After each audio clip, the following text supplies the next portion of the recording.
Hey friends, I have moved class outside today. I had to wear my sunglasses because it's so bright. It's beautiful outside, so I thought let's do some social studies today. All right, friends, so let's get started with today's lesson. In today's lesson, we are going to do something new. We're going to do a whole new unit, but you've already kind of started this unit with Miss Nicholson, and I don't think now, we don't cover the stories that she's covering, but it's the same type of stories, okay? So she is talking to you about Cinderella and fairy tales. Well, today and for the next few lessons, we're going to talk about fairy tales, okay? And tale is another type of story. And many fairy tales that we hear today, like Cinderella or maybe Sleeping Beauty, which is what we're going to do today, were collected by two brothers a long time ago, and their names were Jacob and William Grimm. And we sometimes we know them as the Grimm brothers. And your parents or your grandparents may have heard of the Grimm brothers before. So let's look, get my globe out. Remember, we are here in the United States in North America, Tennessee, but we're going to travel all the way over here to Europe, and we are going to go to Germany. Okay, so we're in Germany this time, and the brothers Grimm are from Germany. Now, excuse me. Where was I? Okay, so lots of the fairy tales that we know today have been told by mouth or orally for years and years and years, and they go from country to country. So the brothers Grimm may have heard one story in Germany, and they kept telling that story in Germany. They may have heard a story from like France, and they brought it back to Germany, and they told people in German. And so the fairy tales just kind of spread. And we kept telling these stories over and over again. Well, the Brothers Grimm decided, well, I don't want to keep telling the story orally. Let's make it into a book. So they made it into a book because they thought people will read this book. This story is about happiness, sadness, scary. Like people like that sort of thing. So they decided that instead of telling their stories all over, they're going to make a book out of all their stories. Okay. So we're going to be learning about the Brothers Grimm stories, the fairy tales, and we're going to learn what makes a fairy tale, what's different about a fairy tale from a fable, that sort of thing. So in our fairy tales, we're going to learn about princesses, princes, giants, witches, and animals that can talk. Now, didn't fables have animals that could talk? They did. So let's keep reading. We're going to see what kind of things happen in fairy tales because we know that sometimes things that happen in fairy tales could happen in our lives. But we also know that there's a lot of things in fairy tales that don't happen in real life. Those are called fantasy. Okay, so we're going to see what's make believe and what could really happen. So today, you're going to listen very carefully about a problem that's caused by a spindle. Okay, now a spindle is this really old machine that they use to take wool from sheep and make it into yarn and thread. And it had a wheel on it, it would spin, and there was also a very long pointy part on it. Well, that pointy part is the spindle, okay? So before we get started though, we need to go over our vocabulary. So let's go over our vocabulary words today. Enchanted means under a magic spell. Kate and Jack knew they were in an enchanted forest because there were jewels on the trees instead of leaves. Prick, to make a small hole or cut with something or sharp. After sharpening his pencil, Bryce was careful not to prick himself on the sharp end. Spell, a word or group of words believed to have magic powers. Addison pretended to cast a spell on her room so it would clean itself every day. I need that spell. Virtue, goodness. The people in the land tell many stories of virtue and kindness of the queen. Wisdom, knowledge and sound judgment that gives you the ability to make good choices. My grandmother is known for her wisdom and good advice. Okay, friends, so now's the time that we're going to start our lesson. Remember, you're listening to see what happens and what kind of problems are caused by a spindle. All right, here we go. Once upon a time, there lived a king and queen who for many years were very sad because they had no child. At last, a little daughter was born to them, and the king was so happy that he planned a great feast in the palace, to which he would invite all of his friends and relatives. So, a feast is a large, fancy meal, okay? Some people have feasts at parties and celebrations when something special happens. Um, so, that list that the king's carrying, what do you think that list is? It's probably a list of all the people he's going to invite to the feast. So, look how long the list is. Look at it. I don't think I have a list that long. It's kind of crazy, isn't it? Excuse me.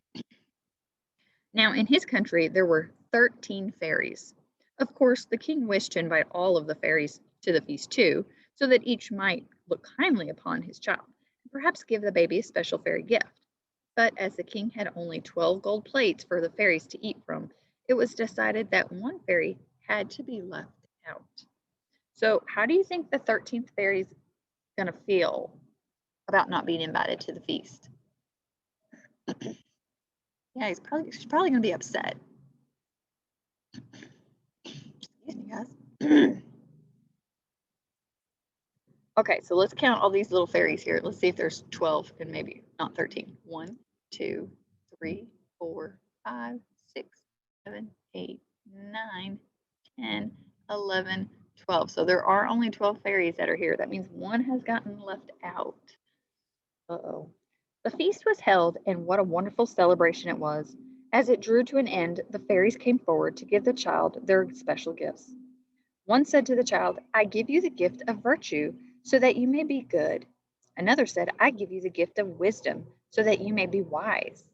So, virtue, remember, is for goodness, and wisdom is the ability to know what's right and make good choices. A fairy gave the child a gift of beauty. A fourth gave her riches, and on it went, with each fairy giving everything in the world that one could wish for.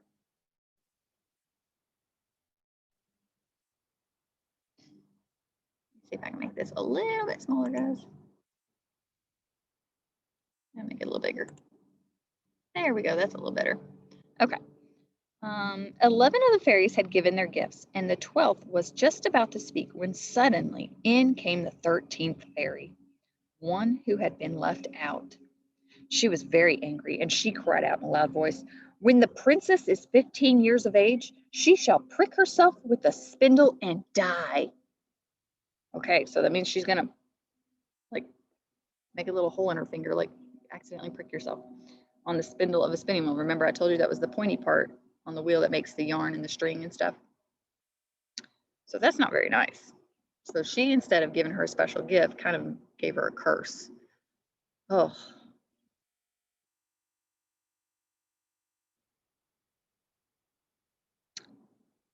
Without another word, the angry fairy left the hall. Everyone was terrified at what she had said.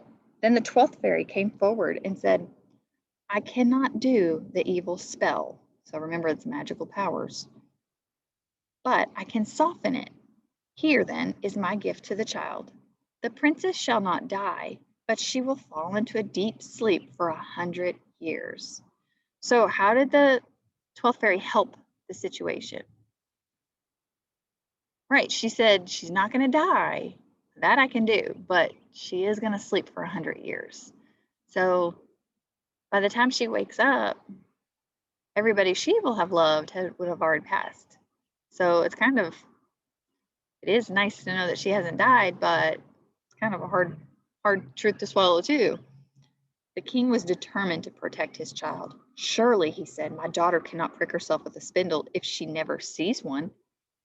So he gave an order that every spindle in the kingdom should be burned. Okay, so why does he want to burn all the spindles in the kingdom? Yeah, he wants to get rid of the spindle so she never pricks her finger, because if she doesn't prick her finger, then she won't fall asleep or die.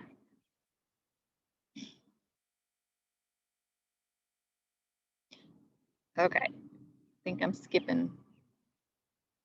Okay, for some reason I'm missing a slide here, guys. All right, we'll just leave it right here. The princess grew up, and all the fairies' gifts to the child were plain to see. She was good, wise, kind, and beautiful. Everyone who saw her loved her. On the day she turned 15, the king and queen were away from the palace. The princess was left on her own, and she wandered about the palace, looking into all sorts of places and peeking into the rooms that she had never explored before. She climbed a narrow, winding stair that led to a little door with a rusty key sticking out of it. She turned the key, and the door opened, and there in a little room sat an old woman with a spinning wheel, busily spinning away. So, what do you think is going to happen?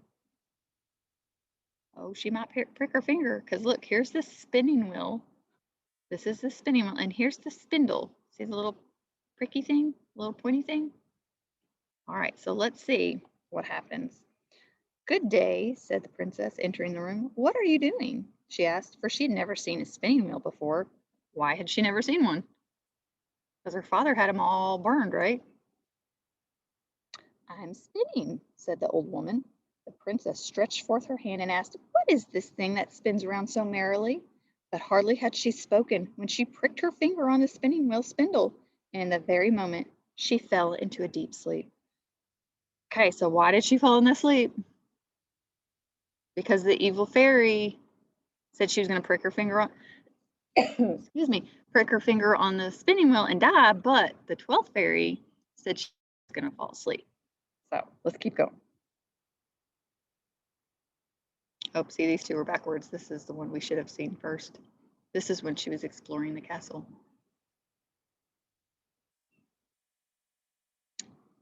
At the same time, she fell asleep. Or at the same time, sleep fell upon everyone in the palace. So here's the milkmaid, and she's fallen asleep, and all the animals have fallen asleep too.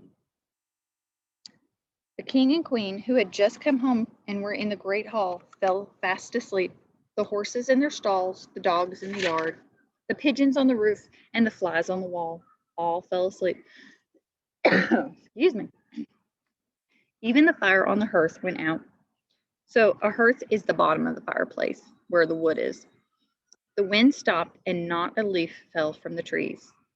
In time, a hedge of thorns began to grow around the castle, which grew thicker and higher every year, until at last nothing could be seen of the castle, not even the flags on the highest towers. So not only did she fall asleep, but so did everybody and everything, excuse me, guys, everything in the castle.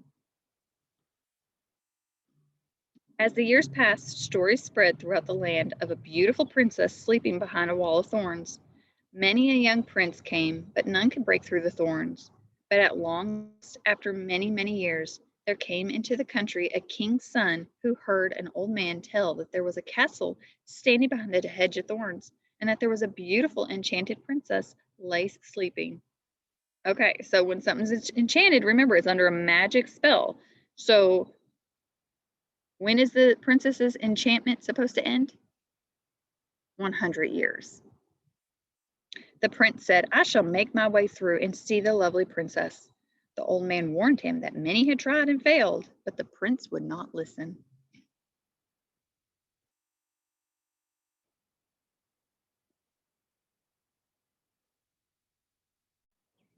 Okay. Where am I? There we go. For now the 100 years were at an end. The day had come for the sleeping princess to be awakened. When the prince drew near the hedge of thorns, it changed into a hedge of beautiful flowers, which bent aside to let him pass. When he reached the castle yard, he saw the horses and dogs lying sleeping, and on the roof the pigeons were sitting with their heads under their wings. As he entered the castle and climbed the steps, the prince saw everyone still asleep, the king, the queen, the cook, the maids, everyone. All was so quiet that he could hear his own breathing.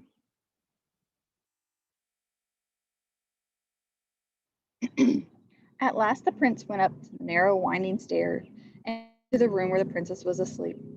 When he saw her looking so lovely in her sleep, he could not turn his eyes away.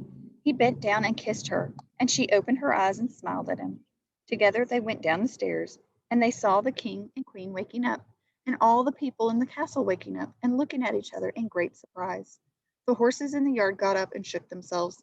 The dogs sprang up and wagged their tails. The pigeon on the roof flew into the fields. The flies on the wall buzzed and crept a little further.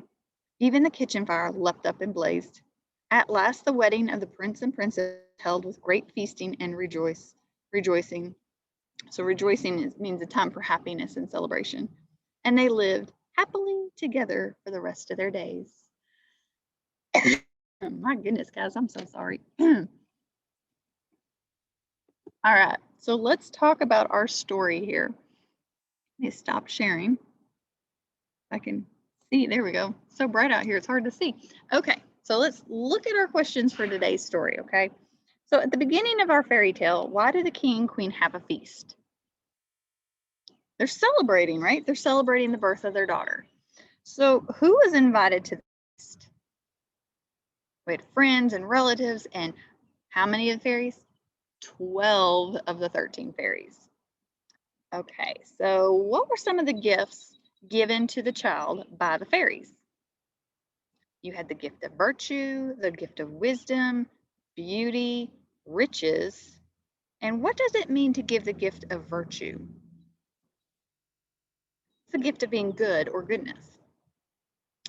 Do you think the king makes a good decision not to invite the 13th fairy? Me personally, I don't think that was a very good decision because it ended up bad, didn't it? So why was the 13th fairy angry? Because she got out, wasn't invited, right? So what does she do? She ended up casting a spell on the princess, saying that she's going to die on her 15th birthday if she pricks her finger on the spindle of the spinning wheel. And how did the 12th fairy, who had not given her gift yet, try and king and solve or fix the problem of the evil spell? She changed the spell, so instead of her falling or dying, she falls into a deep sleep for 100 years. So what did the king do? He orders all the spindles to be burned. So what happens on the 15th birthday of the princess when she finds the spindle? She pricked her finger and she fell asleep. So why do you think there's still a spindle in the castle after the king said that all of them should be burned? Do you think maybe the 13th fairy put it there? Or do you think maybe they had one so they could make thread and stuff like that so they could make clothing? That one's a tricky one. How does this fairy tale end? Prince kisses the princess and the evil spell ends and the princess wakes up. Is it a happy ending? Yeah, because they got married and they lived all the rest of their days together. So why do you think this is a fairy tale called Sleeping Beauty? Because the beautiful princess sleeps for 100 years. Okay, friends, so now you have some questions in your Google Classroom. I want you to go work on those. Once you finish, turn them all into me. Remember, if you have any questions, you can always email me, message me, get a hold of me any way you can, and I'll see if I can't help you, okay? All right, friends, I will see you on our next lesson. Bye.